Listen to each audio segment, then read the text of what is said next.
আজকে আমি তোমাদের ছানার ডালনার রেসিপিটা একটু করে দেখাবো। ছানাটা খুব ভালো করে মেখে নিয়েছি, একটু জিরে গুঁড়ো, ধনে গুঁড়ো, একটু আদা গ্রেট করে, কাঁচা লঙ্কা, নুন আর মিষ্টি, একটু হলুদ দিয়ে খুব ভালো করে ছানাটা মেখে নিয়েছি।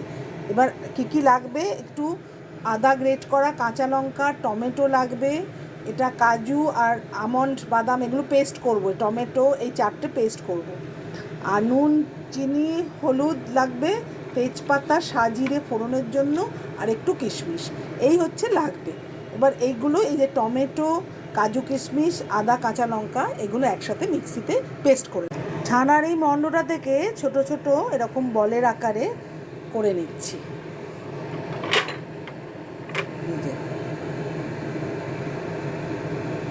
এগুলো এরপরে ভাজতে হবে। তেল গরম হয়ে গেছে, এবার আমি একটা একটা করে এই ছানার যে বলগুলো করে রেখেছিলাম সেগুলো একটা একটা করে ভাজার জন্য দিয়ে দেব।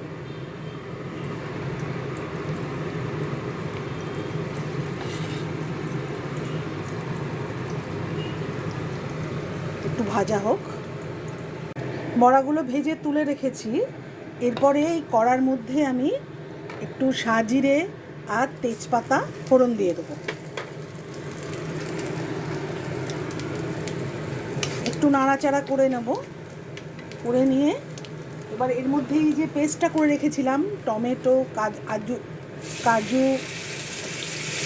লঙ্কা, আদা দিয়ে এই পেস্টটা দিয়ে দেবো। দিয়ে খুব ভালো করে এটা নাড়ব। একটু নাড়াচাড়া করে নিয়ে এবার এর মধ্যে নুন, হলুদ আর একটু মিষ্টি দিয়ে দেবো। দিয়ে আবার নাড়বো যতক্ষণ না এটা থেকে তেল ছাড়ে। খুব ভালো করে এটা নাড়তে হবে।